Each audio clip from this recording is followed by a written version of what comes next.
Goldie the Puppy and the Missing Socks.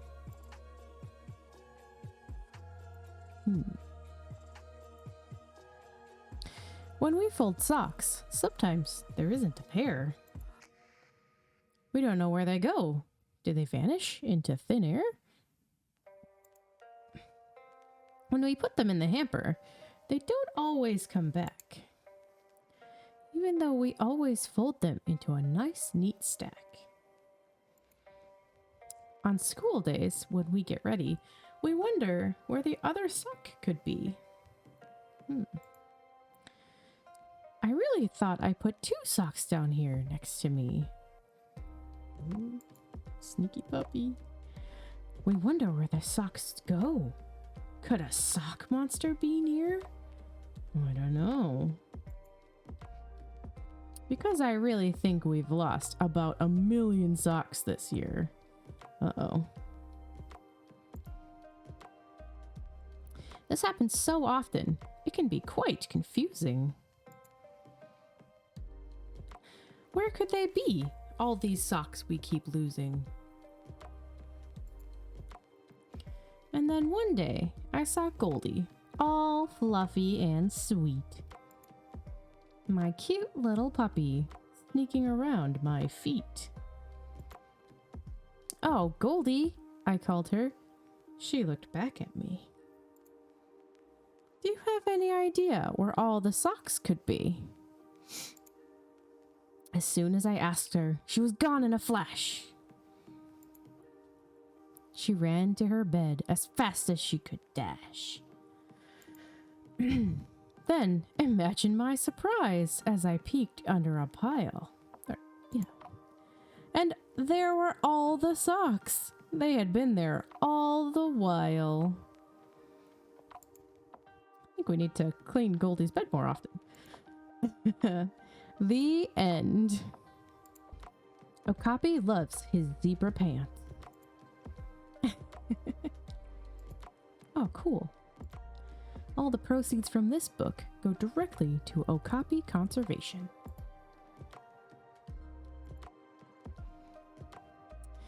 Okapi loved his zebra pants and wore them every day. He never tried to take them off. He wanted them to stay. He really didn't think that they were zebra pants at all. He called them his Okapi legs. They helped to make him very tall. But then one day he met a chimp who said, "I know a joke about a zebra's missing pants because the zipper broke." He laughed and I thought it was a tale, but now I see it's true. You stole those pants and put them on, pretending they were you.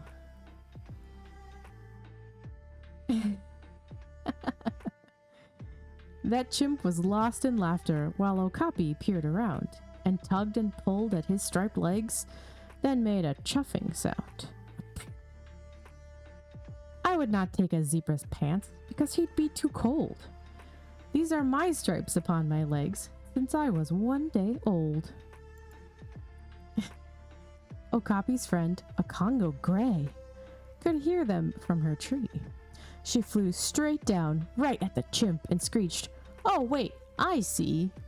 You said that thing about his pants to make us notice you, and say we liked your scary mask and furry chin hair too. Such silly ears that poke right out. You really look a fright. I'd lose that mask before it sticks and scares you in the night." The chimp stood up and touched his head, and then he touched his ears. "I always thought I looked quite nice. I've looked this way for years. It's not a mask. It's my real head." The tears were in his voice. "I know my hair is rough and coarse. I didn't have a choice. Look, this is the way that I was born. I look just like my dad. I merely meant to joke with you, but now I feel quite sad." Okapi smiled and told the chimp, "It's Gray who's teasing you. Your head is nice, as are your ears, and all that chin hair too. See, parrots are quite loyal friends. They always have your back. She's quick to come to my defense in case of an attack." The chimp he saw he'd been quite mean and vowed to be more kind. I'm sorry that I laughed at you and teased your striped behind. But jokes aside, you simply must check out a zebra herd. Your legs, they're the same as theirs. It really is absurd.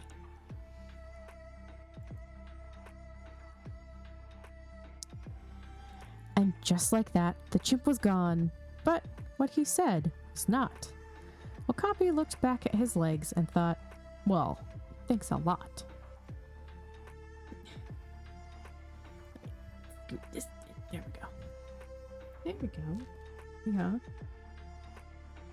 Yeah. These legs that once belonged to me feel like they aren't mine now. He says go find a zebra herd. I'm just not quite sure how. Well, Congo Gray saw her dear friend had taken this to heart. So, just before they slept that night, she said, "You must be smart and see that chimp was poking fun because he didn't know a better way to make a friend. So please, just let it go." I think you meant let it go, let it go. Right? Is that how that goes? Duck is unsure. But if you can't, then rather shift the focus of your mind. I think think why you like your gorgeous stripes until your thoughts are kind. That night, Okapi tried to sleep. He tossed and turned a lot. And by the time the sun came up, he'd thought and thought and thought. Okapi had to learn the truth. He couldn't let it be. The only way to know for sure, he'd go himself and see. He didn't know where zebras lived, or if they all wore pants. But what he knew was who to ask. Oi oi. The wee bush elephants. He left right at the crack of dawn and found them without trouble. "My friends, I'm looking for a herd whose bottoms are my double." I love the writing of this book. The elephants all stared a while and then asked, "What do you mean?" He told them what the chimp had said and then shared, "I've never seen a zebra herd or even one to know if this is true. I hope that you can tell me where to find just one or two." "Sure, we can tell you where to go, but wish that you would stay. The zebras are beyond the trees. There's danger out that way." Okapi, he was stubborn and had only one thing on his mind, and so he thanked those kind elephants for being so nice and kind. Then set off right towards the sun. It's what he had to do. They yelled, "Be careful and watch out for things that might hurt you." And sure enough, their words were true. The journey was alive, with scary creatures everywhere. If only Gray could drive. There was a leopard in a tree. Okapi knew to hide. Then he did his best to keep downwind beneath a lion pride. He made it through the dangers fine, with fun stops on the way. He splashed around with hippo friends and cooled off in their spray. The nicest of gorillas said Okapi looked unique. Then took him to the jungle's edge. "I'll show you what you seek." She pointed out beyond the trees and said, "I'll stop right here, but if you head just past that hill, the zebras will be near."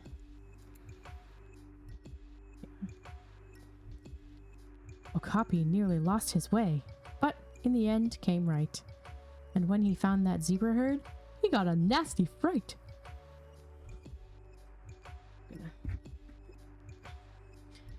Their legs had stripes just like he'd heard. But so much more was true. The stripes covered all the zebras' heads and their backs and bellies too.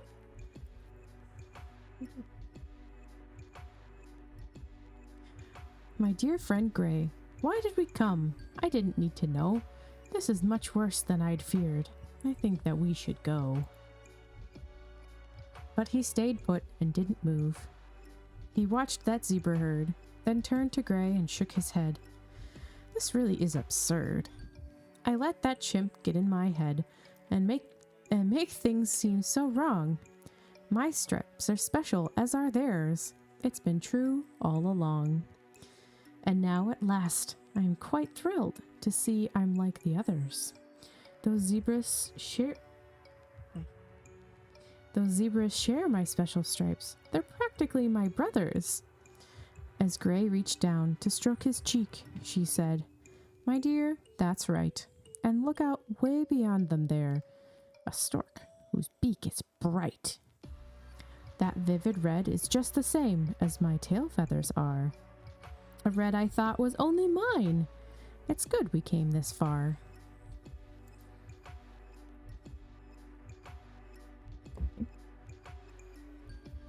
They spent the day with all new friends, comparing heads and toes. And at the end, one thing was clear. Not one was wearing clothes. Yeah.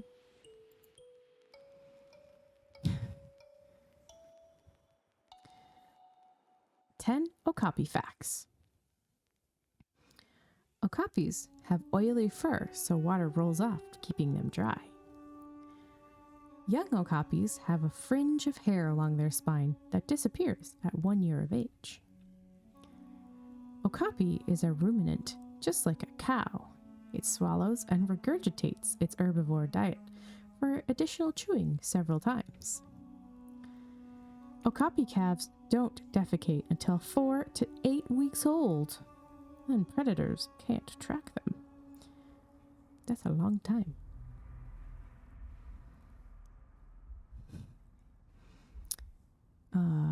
Other than man, leopards are the main predator of okapis. Okapis mature at 2 to 3 years and live 20 to 30 years old. Okapis weigh 440 to 700 pounds. Female okapis are bigger than male okapis.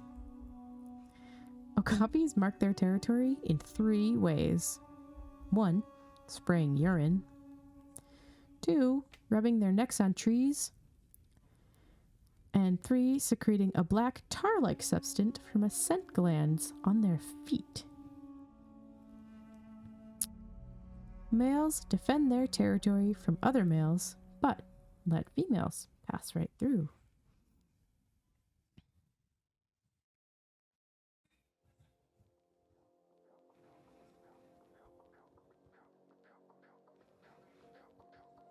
Another fact, the okapi was discovered by Western science in 1901. That's hardly any time at all.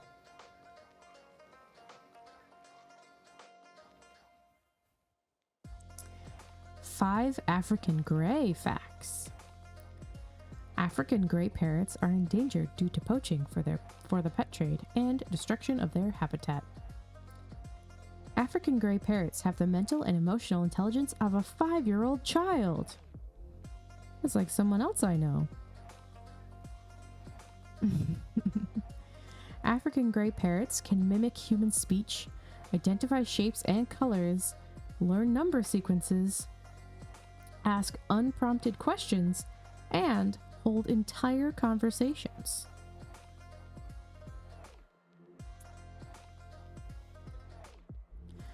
African gray parrots can live up to 80 years. How animals say goodnight. Giraffes only sleep 20 minutes each day. The rest of their time is spent munching away. When they finally lie down, they curl up in a ball, which is cute as can be for a creature so tall.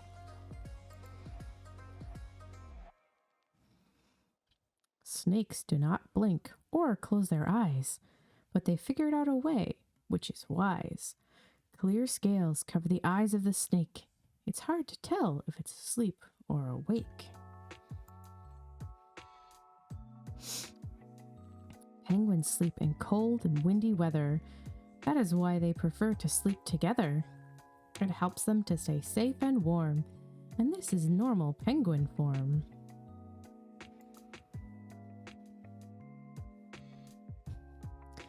Flamingos like standing on one leg to sleep. It's kind of strange. This strange kind of balance is so hard to keep. Do it yourself and try closing one eye. You might find yourself on the floor if you try. I would fall on the floor.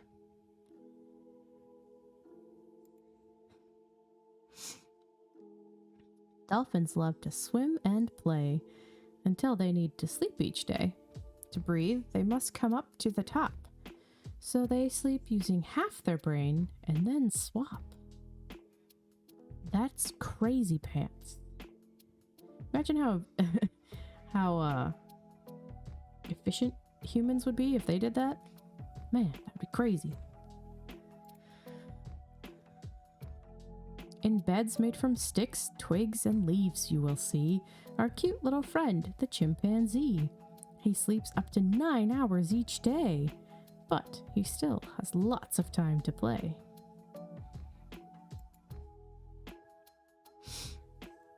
So big and so gentle are the elephants.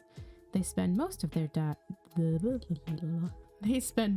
day eating plants.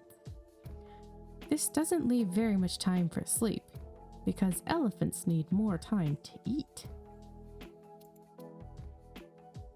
Sea otters sleep floating on their backs, safe from the land animals' attacks. They like to hold hands so they don't drift apart. This proves that sea otters are really quite smart. A walrus doesn't need sleep every day. They sleep in a very unusual way. They might swim 3 days straight and their eyes will not close, but then sleep 19 hours when they finally doze. Whoa. The sleepy snail hibernates inside its shell. It sleeps for 3 years. That is quite a long spell. You're lucky that you were not born as a snail. So sleepy and slow with a wet, slimy trail. That is a long time.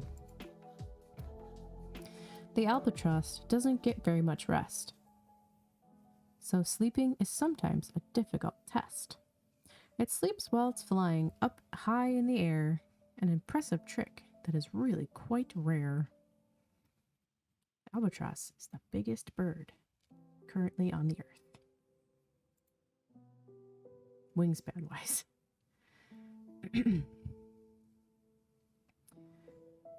Sperm whales need only short naps to thrive. They sleep in a state that we call a drift dive. They give no response to a loud passing boat, for they're sleeping so soundly as they float. Which is why it's dangerous. In winter, the brown bears hibernate, an energy-saving and deep-sleeping state. When the weather improves and the food sources increase, the bears' hibernation will finally cease. Ducks work together and sleep in rows. The ducks in the middle keep both eyes closed. The ones on the end sleep with one eye open, or with one open eye. So, if they see danger, quack, quack, will they cry. Is that what you say, duck? You say quack, quack? You say bark, bark. Duck says, Mommy, I don't care, I'm going to sleep. That's what Duck says.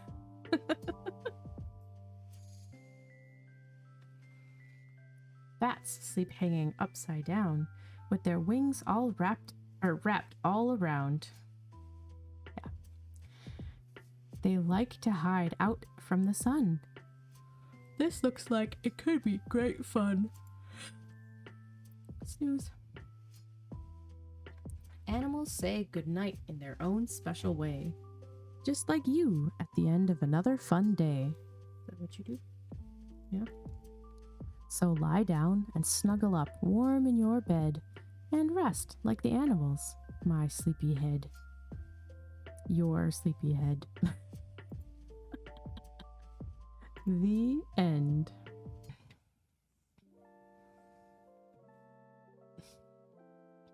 The night the monsters came. 'Twas a night like no other, a cold, moonless night. Not a sound was sounding, not a single star in sight. Down a long, grassy driveway, a silent witness stood as a pack of monstrous creatures crept out of the wood. Yeah. On this rather gloomy night, a little girl awoke to find her older brother in a long, dark purple cloak. On his cloak were golden stars, on his pointy hat as well. In his hand a magic wand, as far as she could tell. Shh, he whispered softly, you mustn't make a sound, for monsters of all sizes are gathering around. I can sniff them in the air, they must be right outside. I am ready to defend you, but sister, you must hide. The little girl got changed into a frilly fairy dress. She had a flower crown and a fairy wand, no less. I will not hide, she said, as fearless as could be. I will face those monsters too. Brother, you can count on me. The siblings checked the door to make sure it was locked. They wanted to be ready before the monsters knocked. The monsters shuffled closer, and the children heard them grumbling. In the silence of the night, they heard voices, deep and rumbling. Rumble, rumble, can you hear? Our tummies rumbling loud and clear. We're hungry monsters on a quest to feast on nothing but the best. Grumble, grumble, can you guess that we are grumpy? We confess, we're grumpy monsters on the prowl for something tasty, something foul. The children shook and shivered when the monsters then appeared with their gnarly monster teeth and their prickly monster beard. They didn't knock, of course, for these monsters had no manners. They barged into the children's room and stumbled on their banners.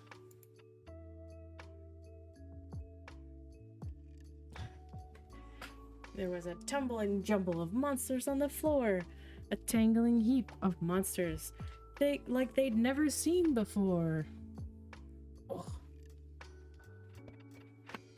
Urgh, they shrieked, and oof, they howled, baring their nasty teeth and growled, and bared their nasty teeth and growled. Welcome to our bedroom, said the fearless boy. I'm Jack the Little Wizard, and I'm his fairy sister, Joy. The children thought it wise to be nice and be polite, but the monsters didn't care. They were simply there to bite. What have we here? A double treat, it seems. 2 grumbly tots for supper, the stuff of monsters' dreams. There is nothing more scrumptious than dusty grubby feet. There is nothing more delicious than the taste is hard to beat. How about some sticky hands? They make a tasty dish. The stickier the better. They're every monster's wish. And the yummiest of all are teeth that are unbrushed, for tiny morsels stuck between give monsters quite a rush. Yeah. Rumble, rumble, can you hear? Our tummies rumbling loud and clear. Grumble, grumble, can you see that we're not here to drink your tea? The monsters stomped, the monsters clapped. They hopped and skipped and kicked and tapped. And then they stopped and drew their claws and bared their teeth and stretched their jaws. Are you streaming now? There we go. All right. Not so fast, eager monsters, Jack and Joy replied. We're not exactly yummy, the children beamed with pride. Our feet aren't scrumptious. Our hands aren't tasty. We're not the stuff of monsters' dreams. You shouldn't be so hasty. Our hands and feet are washed with soap and water. They're so clean. Our teeth have just been brushed, all part of our routine. Yeah. We're not grubby at all. See how fresh we smell? There's no supper here for you. Now it's time to cast our spell. There was a blubbering jumble of monsters on the floor. A sobbing heap of monsters like there'd never been before. Ew, they wailed. No, they yelled. These tots are clean, they cried and howled. This is the stuff of monsters' nightmares, the kind that's hard to beat. A wizard and a fairy so clean, we will not eat. Whiny monsters, be gone. Don't you dare come back. We'll put a spell on you, said the little wizard Jack. Joy and Jack's spell. From north to south and east to west, hungry monsters on a quest shall no longer feast on children. Clean or grubby, it's forbidden. If you ever break this rule, you'll be sent to monster school. There you'll learn good manners and hygiene, how not to scare children, and how not to be mean. The monsters all got shivery. Their faces looked so scared. They'd been totally outsmarted. They were surely unprepared. They fled into the night with whimpering cries as the children giggled and said their goodbyes. Good night, sleep tight. Don't ever let the monsters bite. The end. A very sneezy garbage truck.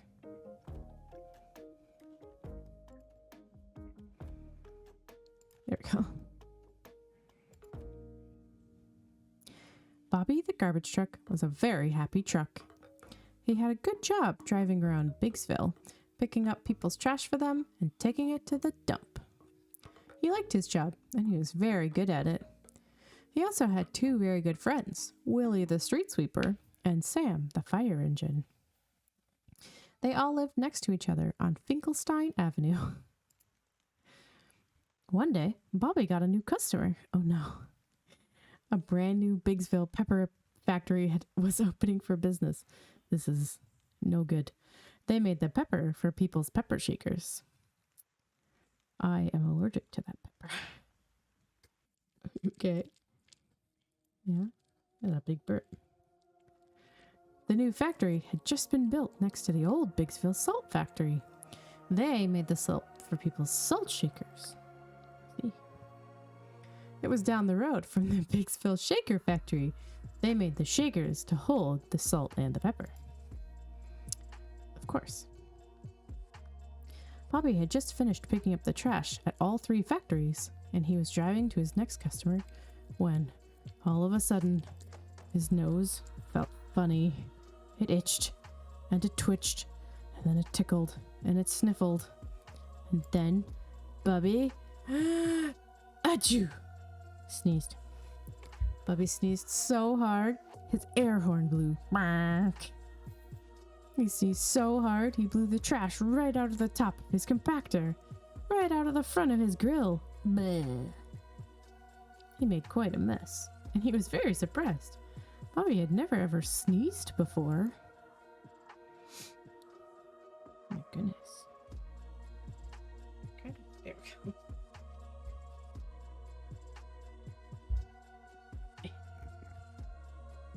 There we go. Now I can pick you. Bobby didn't know what to make of his sneeze, but he had a route to finish, so off he went to his next stop. He was headed into town to pick up garbage at Peterson's hardware store when he saw his friend Willie, the street sweeper. He tried to say hello to Willie, but when he opened his mouth, all that came out was, achoo! Oh no. My mouse got sneezy. Bobby sneezed again, sending trash flying again, and making his air horn blow even louder and longer this time. Bark! Bobby was surprised, and so was Willie. Willie said, "Bobby, you sneezed. I don't think I've ever seen you sneeze before. I don't think I have sneezed ever before today," said Bobby. "You made quite a mess," said Willie. "Let me help you clean it up." "Thanks, buddy," said Bobby. Willie scooted all around Bobby with his brushes, turning on his water jet spraying. He had the mess cleaned up in no time.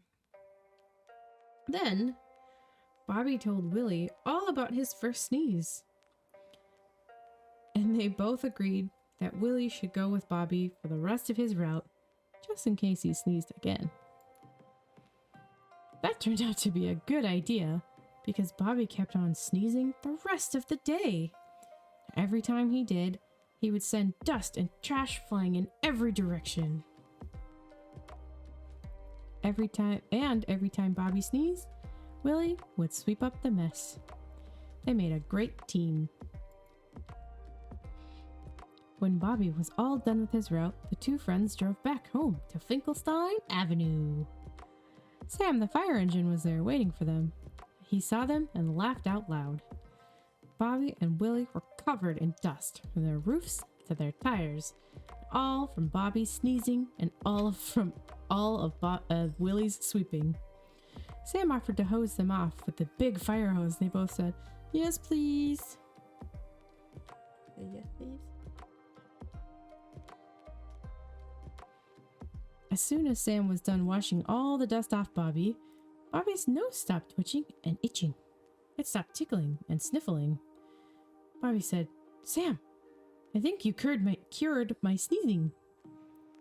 "Have you been sneezing?" Sam asked.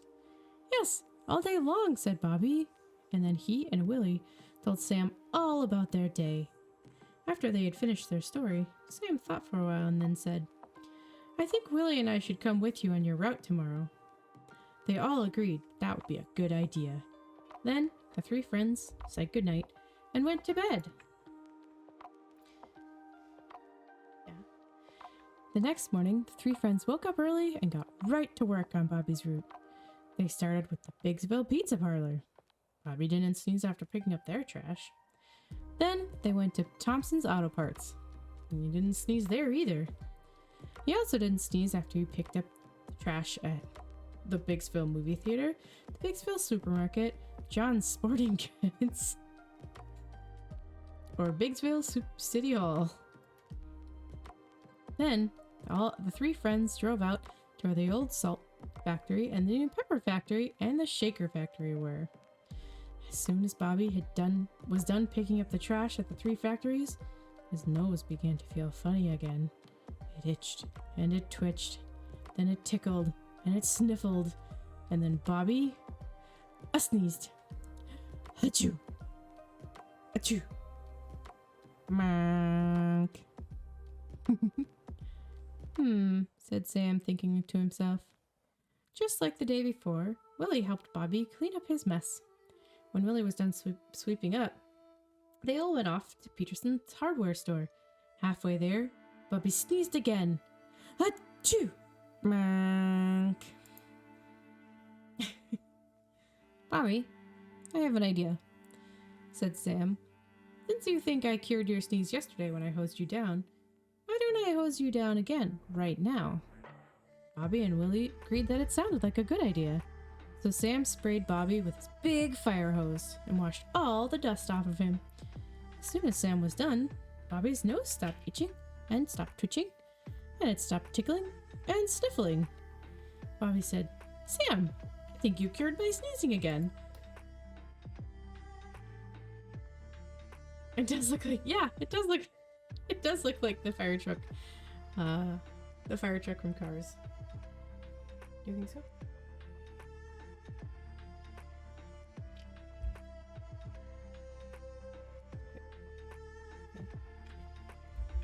Sure enough, Bobby didn't sneeze again the rest of his route, and for the rest of the day.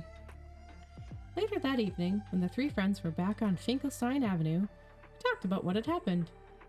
I started sneezing at the same place today as I did yesterday, and Bobby, on my way to Peterson's hardware store, after the factories. After the factories, both times. But you never sneezed after the factories before? Nope, said Bobby. Never. How long have you been picking up the trash at the factory? Said Sam. For as long as I've been doing my route. Except for the new Bigsville Pepper Factory. Yesterday was my first pickup there. The factory just opened. And yesterday was also the first time you sneezed, said Sam. The three friends thought for a while, and then Sam said, I think the trash at the new pepper factory is making you sneeze. I think your nose is allergic to pepper. Hey, he's just like me, only my mouth is allergic to pepper. It's great.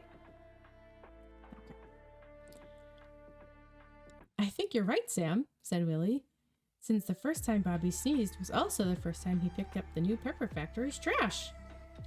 And when you washed the dust off me with your fire hose, you must have washed the pepper right out of my nose, said Bobby.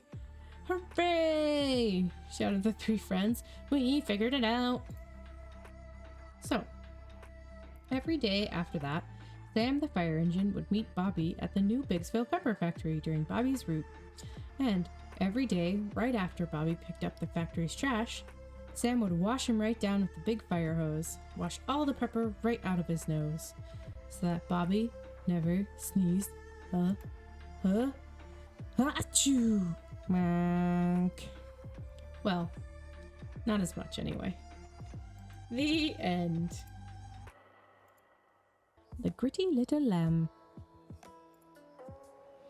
Little Lammy loved to play. If he had his way, he'd play all day. Building towers, playground slides, jumping, hanging, wagon rides, blowing bubbles, climbing trees, nearly all activities. When asked his favorite, he exclaims, There's nothing I love more than games. Come here and join me at the table. All are welcome.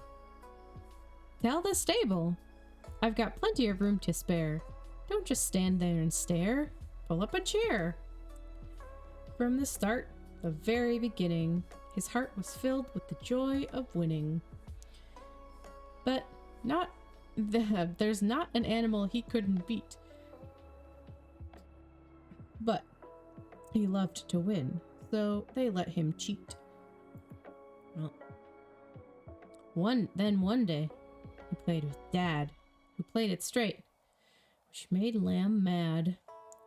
I've played this since my days in school. You're not playing by the rules. Lammy screamed and cried and threw a fit. Stomped, kicked, and said, I quit. Out of anger, he tipped his chair, and then he said, This game's not fair. Daddy understood his pain. He paused a moment, and then explained. Son, I've played this game for years. I've lost my share, and shed some tears.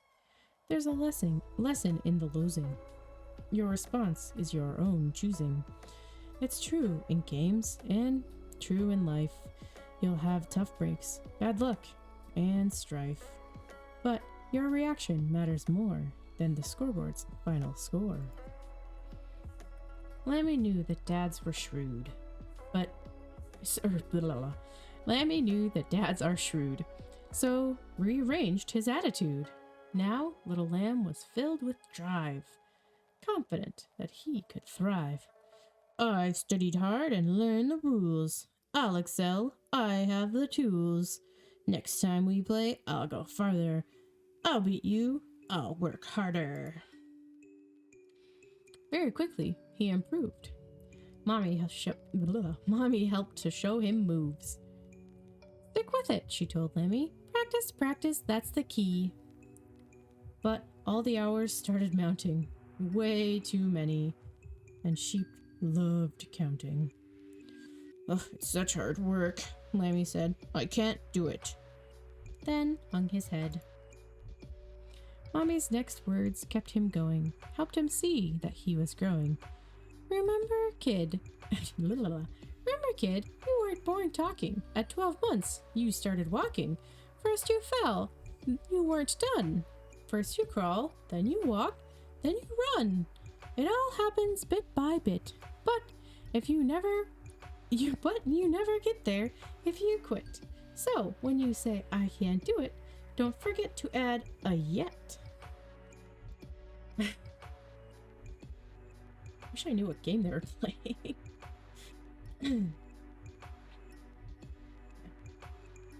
Lammy knew that moms are wise. He'd listen well to score the prize. I can't give up, and don't quit on me. I'd never know how great I'd be. So every day he trains some more, striving for a higher score. A rematch will be his finest hour. All this practice gives him power. The day arrived, and he felt ready. I can win! Prepare confetti! He challenged Dad. Oh, I know what game they're playing. He challenged Dad to that same game, his passion burning like a flame. His hard work showed for all to see. The game was as close could be. The final move comes down to me. I will secure the victory. Lammy squeaked by with the win. His dad gave a sheepish grin. Son, he said, I'm proud of you. You thought to quit, but saw it through. I've had my share of wins, and that's not where the joy begins. On that journey of improvement. It's fun to find out you can do it. Grow the biggest watermelon? Tell the funniest joke worth telling? Ride a skateboard? Surf a wave? You can do them if you crave. Have bigger dreams? Make them yours. You could dig up dinosaurs. Or take a trip through space to Mars. Then you'd live among the stars. With any passion you pursue, your success is up to you. Whatever you may want to be, don't quit and you'll achieve your dreams. You can do it, just not yet. You will do it. I'll take that bet. Whew. Whoop. The end. The crocodile who swallowed the sun. Once, a swampland crocodile was boasting of his power. I am the strongest of beasts. I make the creatures cower. Alone, I rule the animals. No other shares my reign. I'll roam the land to see myself. How creatures fear my name. Far from the swamp, the croc observed a rooster's morning crow. Sorry. Let me start that all over again. I burped halfway through. Far from the swamp, the croc observed a rooster's morning song. The barnyard creatures praised the sun. They danced and sang along. The sun alone can warm the earth or make the flowers grow. She proudly gives us light and life. She's queen of all we know. The crocodile got jealous as he watched the barnyard friends. The sun does not deserve their praise. Today this party ends. I'll steal their warmth and light, said Croc. I'll spoil their morning fun. Before the creatures wake today, I'll swallow up the sun. His evil plan had worked so well, the croc could say, I hold the power of the sun. I'm the king of night and day. That day, the rooster waited long to sing his morning song. The sun forgot to rise today. Whatever could be wrong? The birds replied, a crocodile. It swallowed up the day. Please, rooster, fight the crocodile. Our night is here to stay. To the swamp. The rooster stomped. while spouting angry cries. I'll scratch that thief right on the nose. I'll poke it in the eyes. Oh no. The croc slapped Rooster's legs so hard, he limped off in defeat. Well, if you fought a crocodile, you'd want to get beat.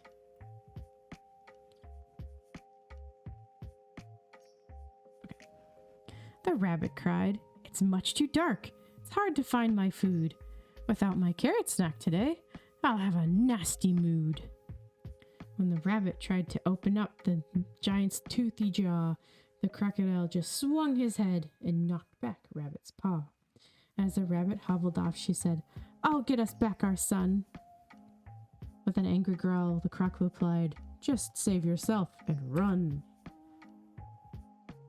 The goat was stumbling in the dark. "This isn't any fun. I'll make that nasty crocodile, or I'll fight that nasty crocodile. I'll make it share the sun." The goat scratched the dirt and braced its head. "My horns will ram the beast." The crocodile just moved aside. It wasn't hurt in the least. The goat rammed a tree and rolled in the mud. "My horn! It broke in two!" And the crocodile just growled, "Get out of here, or I'll break you too." The donkey gasped to see her friends. "Is everyone okay?" "We failed to beat the crocodile. The night is here to stay. We'll never match its strength with force. This thief's a mighty croc. It's best we face this beast in peace and have a little talk." "Oh, crocodile, you think you're so strong. You've turned the day to night. But even though you took the sun, you also need the light. We'll have no food without the sun. The plants will waste away. And then the fish and birds all starve. You'll hunt but have no prey." The stubborn crocodile just laughed. He didn't want to hear. Their arguments are good, he thought, but kings don't live in fear. Crocodiles have food to spare. This begging is for show. And though the sun was burning Croc, he would not let it go. The birds all left the swampland as each day grew colder still. The plants and fish were dying from the water's icy chill. Uh-oh. The croc knew he'd been warned before, but by every barnyard friend. "I must admit they're right," he thought. We might soon meet our end." When Croc's young brother had no food, he realized the harm he'd done. At last, the croc agreed to open up and free the sun. He walked away to find some space. The whole world heard his groan as Crocodile released the sun to take its rightful throne. "The barnyard was impacted when I stole the sun away, but even mighty crocodiles still need the light of day. Now, rabbit, goat, and donkey sing with the rooster's crow each dawn. We celebrate the light of day, for once our sun was gone. We couldn't win with force alone, nor take the sun by might. We taught that greedy crocodile that creatures share the light." The crocodile now joins the friends in singing to the sun, because he learned that sharing light is best for everyone. The end. Pipsy Nature Detective and the Disappearing Caterpillar. It was a beautiful morning at Pipsy's house. Pipsy wiped the sleepies from her eyes, or the schnicklies, or the crusties, and looked at Alfred's Z turtle. She saw something so silly, she had to rub the sleepies from her eyes again. Alfred had a row of stripes right down the middle of his head. Pipsy looked at him closely. "Alfred, I think you're turning into a tiger." Alfred walked over to his mirror. Slowly. That's how turtles walk. And looked. As sure as the shell on his back, there were yellow and black stripes on his head.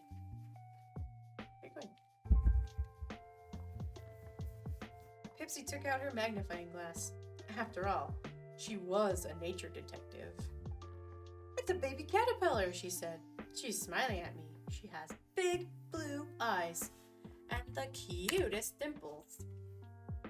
Hi, my name is Franny, the caterpillar said. Can I be your friend? That would be excellent, Pipsy replied. I love making new friends. And Alfred does too. Pipsy, Alfred, and Franny became excellent friends. For the next week, they played silly games like, I'm Franny. You look great in stripes, Alfred. I already can't remember her voice. Oh, I love that pen holder. But most of the time, Franny just ate and grew bigger and bigger and bigger. In 10 days, Franny was more than 1,000 times bigger than the day she met Pipsy and Alfred. If I grew as much as Franny, said Pipsy, I would be gigantic, like Godzilla. One morning, Pipsy woke up extra early, ready to play, but Franny had vanished. Where could she be? Pipsy wondered. Alfred, we have a mystery to solve, Pipsy said. Without a doubt, we'll figure this out. Let's go! Pipsy and Alfred looked in dark and icky places. She's not here. P.U.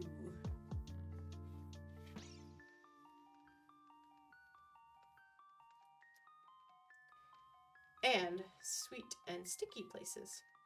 Wowee, I love peanut butter and jelly.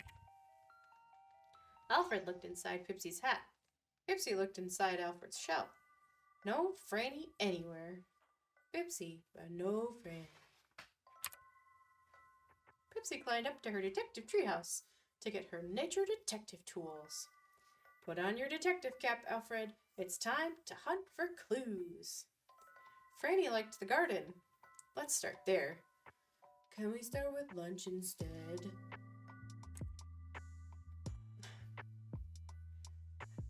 Look, Alfred. These leaves are all chewed up. I bet Franny ate them.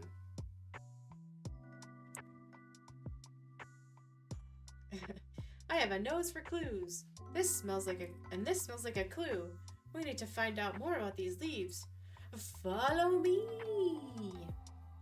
I have a nose for lunch, and those leaves smell delicious. Pipsy and Alfred went to the insect garden at the zoo to learn more about the leaves. They saw a plant that looked exactly like the one in Pipsy's yard. It was called milkweed. Wow, caterpillars sure love milkweed, Pipsy said. Hey Alfred, you can't eat that. It's our clue. Finally, lunchtime. I wonder what that green dingly thing is. I think it's called a dingle-dangle. Said Pipsy. That is a chrysalis, said a man walking by with a colorful badge. Alfred read the badge. It said, Ask me about bugs. We're looking for our friend Franny the caterpillar, Pipsy said. Can you help us? We met her 2 weeks ago, and last night she vanished. Poof!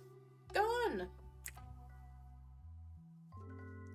Look for a chrysalis like this one, the man said. Keep watching it, and you'll find Franny, but she'll look very different. Come on, Alfred. Let's make this mystery history. Pipsy and Alfred rushed home, slowly, because that's how turtles rush. And they found a chrysalis hanging in their backyard. They checked it every day for 9 days. And on the 10th day, Pipsy looked at it really closely. And a monarch butterfly came flying out. Heck yeah. Pipsy looked at the butterfly's big blue eyes, and then she noticed the cute dimples. Look, Alfred, it's our Franny. We found her. Look, I can fly. Wow, it's Franny. Another mysterious history. Now, let's eat. Fun facts.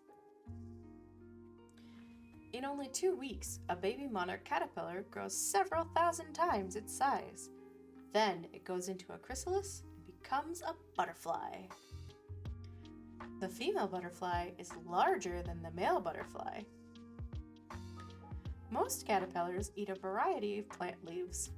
Monarch caterpillars eat only milkweed leaves to grow. When they become monarch butterflies, they eat the nectar from many other flowering plants, including milkweed. Milkweed can be poisonous to other insects and birds, but not to monarchs. In fact, it protects them. After monarchs eat the milkweed, it makes them taste really bad. Some birds might throw up if they eat a monarch. Ew. Caterpillars love to eat. They'll even eat the shell they hatch from. Ew.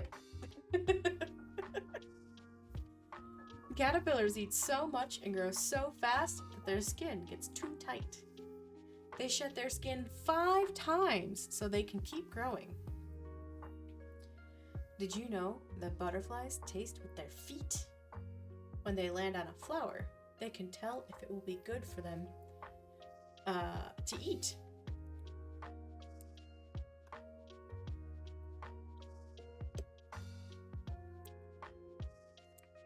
All right, that was Pipsy Nature Detective. Good night, good night. Sleep well. Have a great week, and we'll see you next Sunday. And as always, let me know if you find some books that you really want to read, and we'll make it happen. All right. All right, thank you guys for coming, and we will see you next week. Bye. See you later.